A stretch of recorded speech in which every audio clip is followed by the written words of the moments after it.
Your true wealth is your time and freedom. Money is just a tool for trading your time. It's a container to store your economic energy until you're ready to deploy it. But the whole world has been turned away from real money and has been fooled into using currency. A deceitful imposter that is silently stealing your two most valuable assets, your time and your freedom. Welcome to the rabbit hole. We are entering a period of financial crisis that is the greatest the world has ever known. The wealth transfer that will take place during this decade is the greatest wealth transfer in history. Wealth is never destroyed, it is merely transferred, and that means that on the opposite side of every crisis there is an opportunity. The great news is that all you have to do to turn this crisis into your great opportunity is to educate yourself. I believe that the best investment that you can make in your lifetime is your own education. Education on the history of money, education on finance, education on how the global economy works, education on how all of these guys, the central bankers, the stock market, how they can cheat you, how they can scam you. If you learn what is going on and how the financial world works, you can put yourself on the correct side of this wealth transfer. Winston Churchill once said that the further you look into the past, the further that you can see into the future. This program is all about creating your own crystal ball, being able to gaze into the future, being able to change this crisis, the greatest crisis in the history of mankind, into your great opportunity.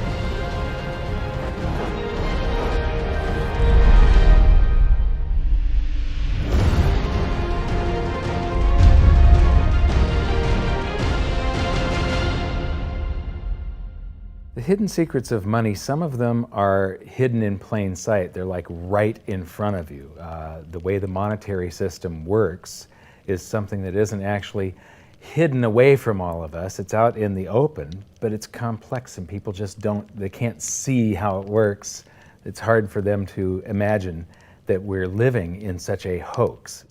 Others are meant to be secret, but the truth is slowly coming out, like the Federal Reserve being a private corporation and not really part of the U.S. government. But when I started studying this, what I found was that there was no place that I could point people to where they could get it all in one spot. And so I basically decided to write my book about it and consolidate monetary history, economics, the markets, fundamentals of gold and silver. There's a lot of smoke and mirrors in economics, and I've sort of made it my job to lift the fog for people.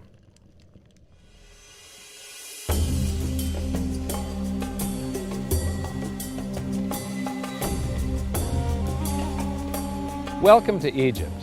This is where it all began. Roughly 5,000 years ago, the Egyptians started using gold and silver as their predominant form of currency. But it was not yet money. The pieces of gold and silver that they were using were odd sizes and weights, odd purities, so it still was not interchangeable, where each unit is the same as the next. This meant that nothing really had a price yet. You couldn't put a price of so many coins on something because they didn't have coins yet. Trade was still difficult. It was still a guessing game when it came to the exchange of values.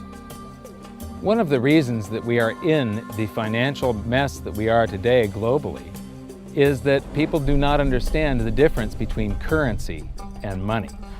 Currency is a medium of exchange, a unit of account. It is portable, durable, divisible, and something called fungible. Fungible means that each unit is the same as the next unit. $1 in my pocket buys the same amount as $1 in your pocket.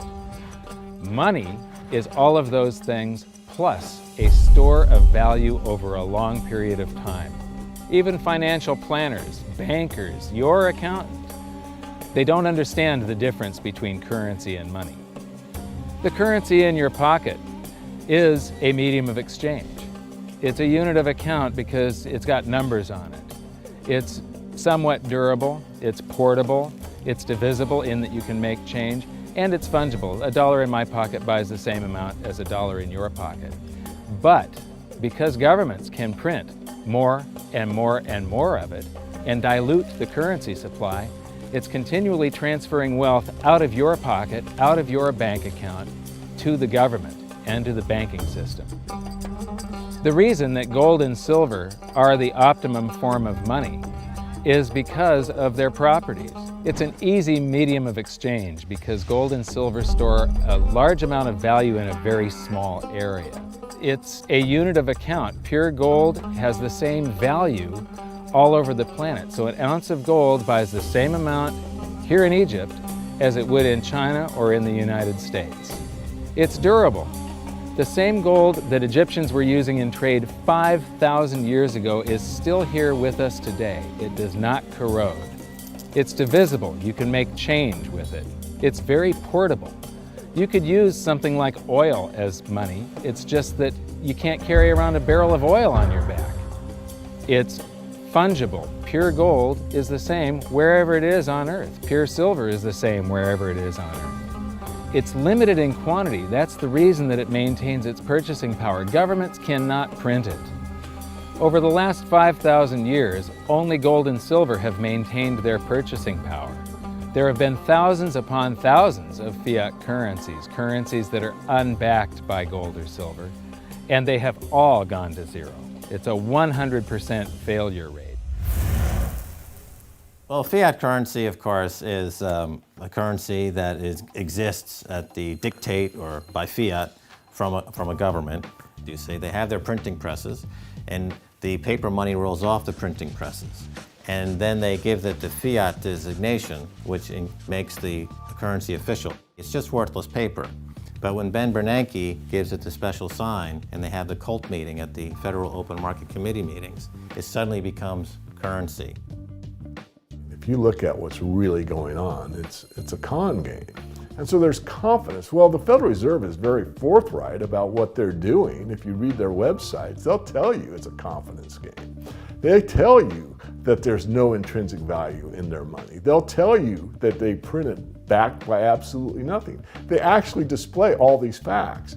But if you tell somebody in the public that this stuff is created out of thin air, there's no backing whatsoever, it's absolutely worthless, it's about as valuable as monopoly money, they'll look at you like you're nuts. Is there an example throughout history of a fiat currency, a piece of paper that's unbacked by anything, surviving?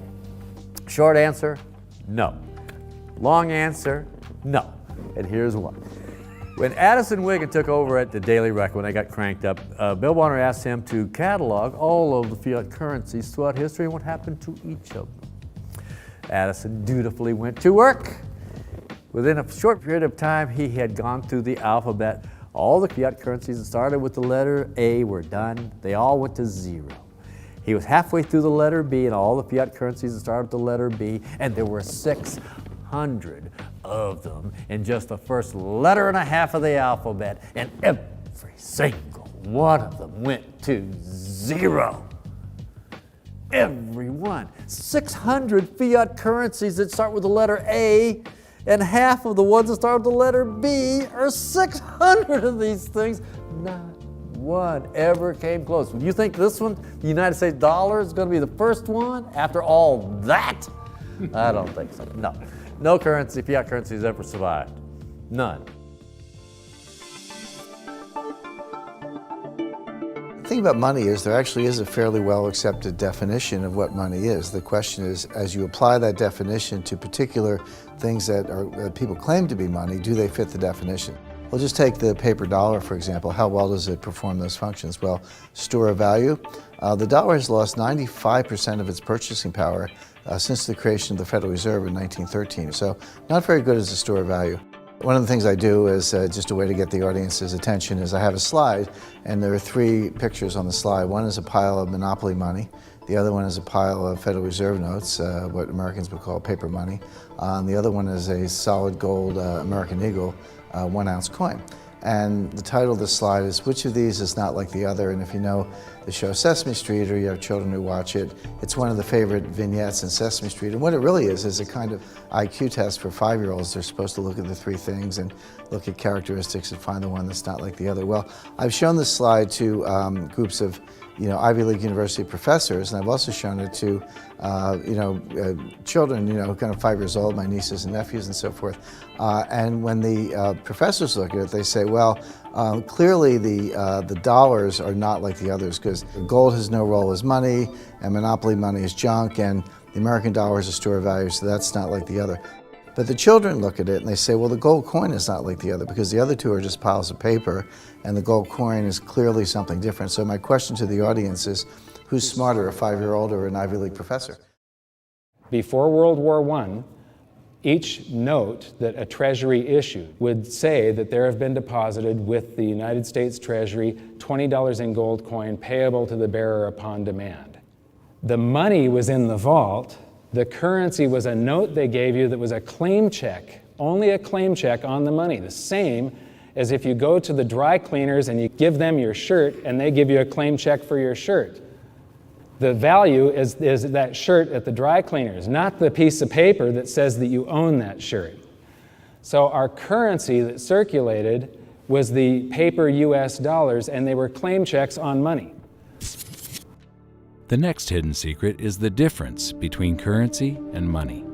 Money must be a store of value and maintain its purchasing power over long periods of time. As we progress through this series, you'll learn that national currencies are really a tool used by the government and the financial sector to leech away your time and your freedom by stealing your purchasing power. So rather than storing your economic energy, currencies leak. Now compare that to the gold and silver the Egyptians were using.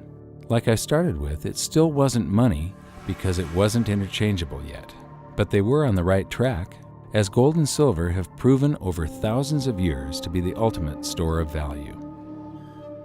Gold is only formed when a star explodes, a supernova, and it stays around forever. This is one of the properties that make it the ultimate money.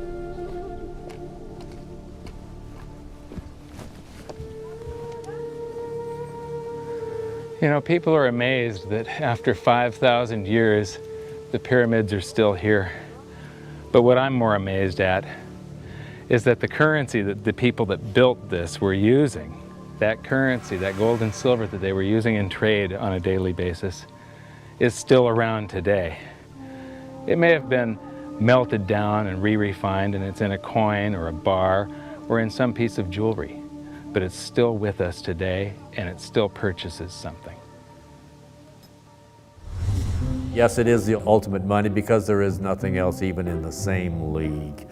It's divisible, it's permanent, it's a store of value, it's a unit of account. It's got everything you want out of money, but it doesn't go away, and it can't be increased. That is what makes gold the most beautiful money of all. What more could you ask out of a money? It keeps governments under control. You can maintain a solvent system. Governments don't like gold at present because they're getting away with the fiat currencies, and they'll do everything they can to discredit it as an asset class. I mean, my goodness, gold has outperformed the Dow Jones Industrial Average in each of the last 7 years, yet it's not considered a legitimate asset class. Why? Again, it's the fear that maybe gold will be imposed on the system, that it will constrain government ability to spend beyond its means. They can't print it. They can't print it, no. The proper definition of inflation, I use Milton Friedman's definition. Inflation is an expansion of the currency supply.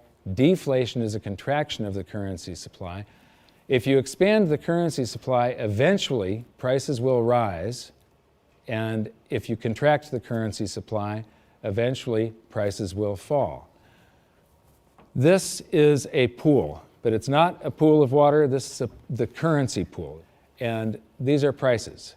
And if you expand the currency supply, prices like a sponge in water have to rise to suck up the excess currency.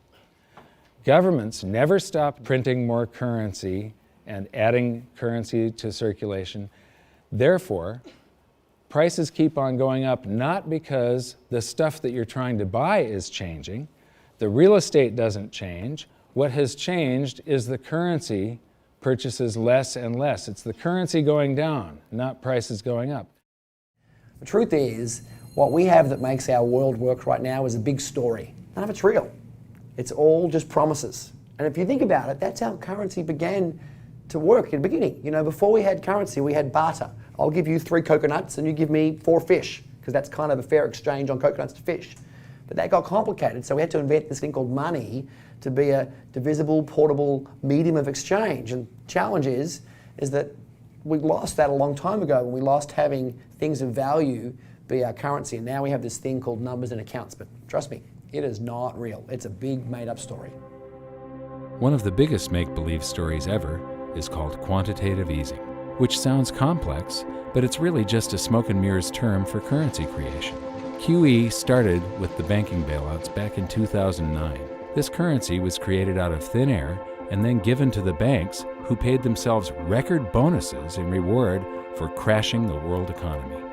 This is a global phenomenon, but all you have to remember for now is that whether it's QE bailouts or stimulus programs, these are all just voodoo, hocus-pocus terms for increased currency creation.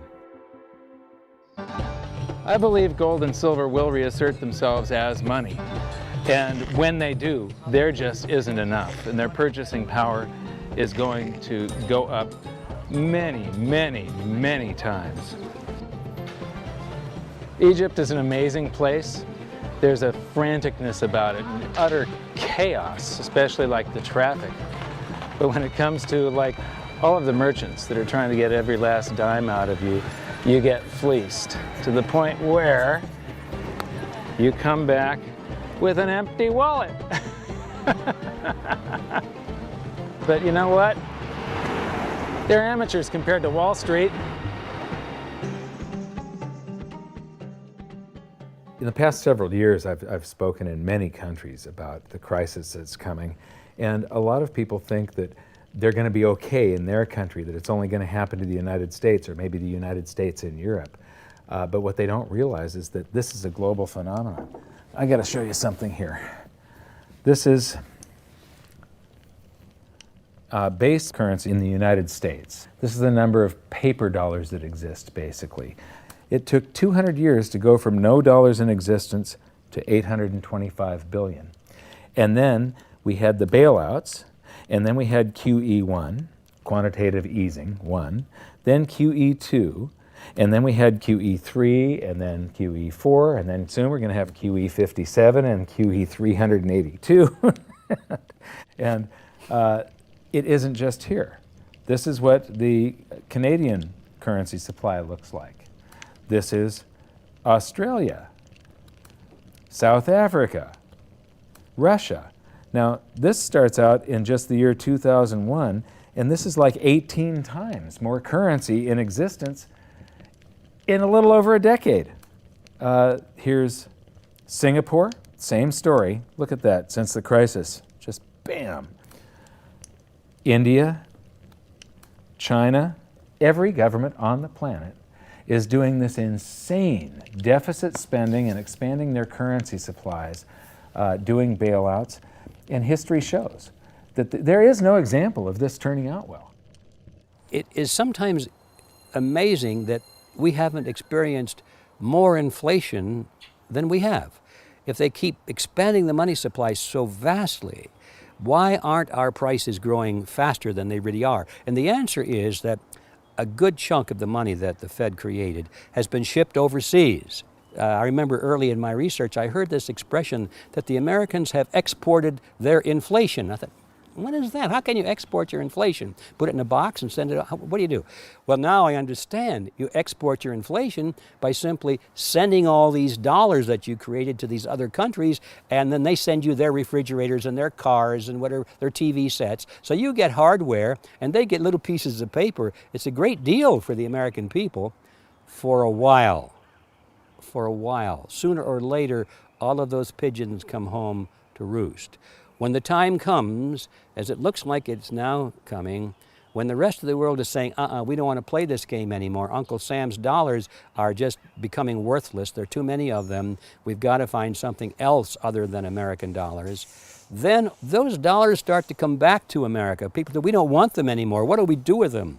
Once this revs up and we've got this little trickle of money coming back that we previously exported, once it becomes a flood and it starts to rush back, now we are getting our former exported inflation brought back to us, and then we'll see the quantity of money inside the United States grow much more rapidly even than the Federal Reserve can create it, because we're getting a previous money back. And that's when we will really see the tanking of the US dollar in terms of what it will buy. During the second round of quantitative easing, global food prices went up 60%. And this created a humanitarian disaster for the 2 billion people on Earth who live on less than $2 a day. These people were hungry to start with, they became hungrier, and some of them started overthrowing their governments in North Africa and around the Middle East. So quantitative easing was the spark that ignited the Arab Spring. So that's it. When you create money, you get some sort of inflation. It just depends on where the inflation goes.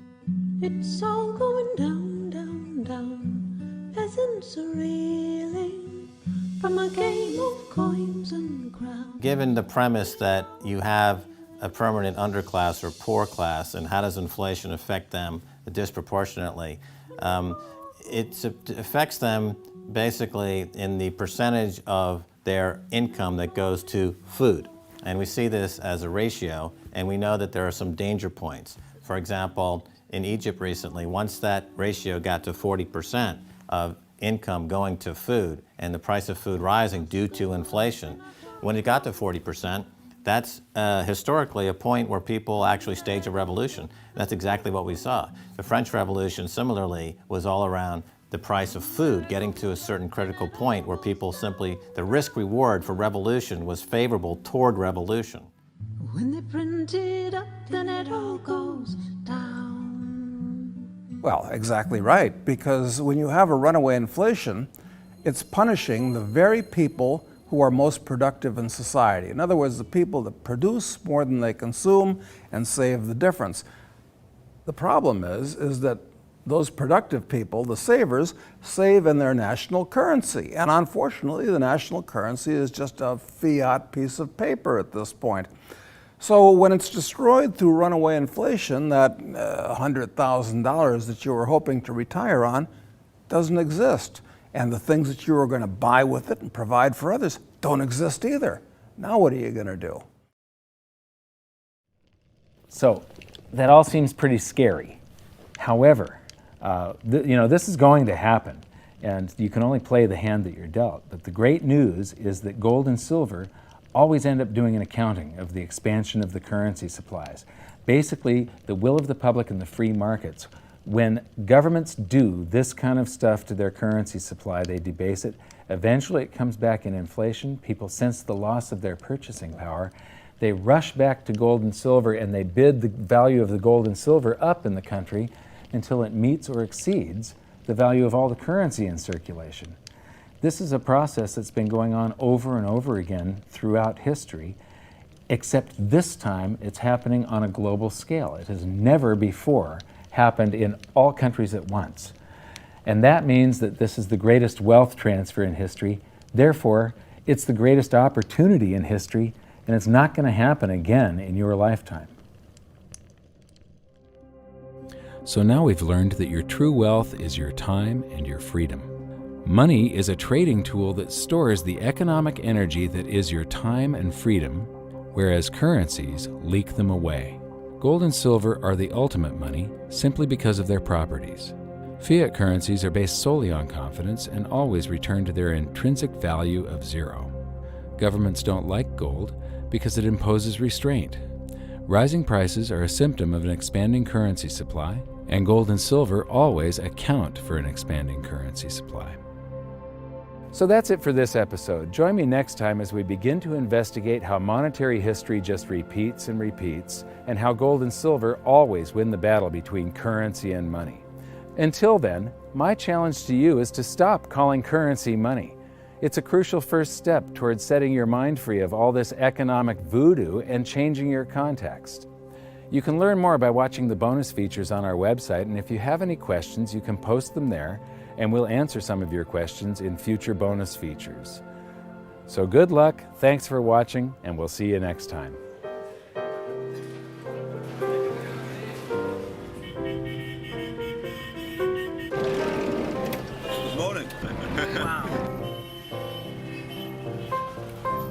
What does fiat mean? It comes from the Latin for crappy car.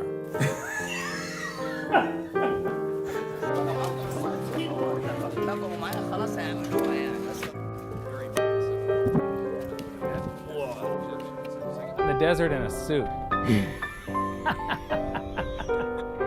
My camel died. You're not too sure about that, are you? Huh?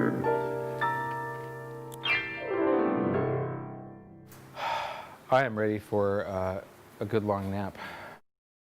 Hi, welcome to this bonus feature for the very first episode of Hidden Secrets of Money. And this is currency versus money. So that's the major topic that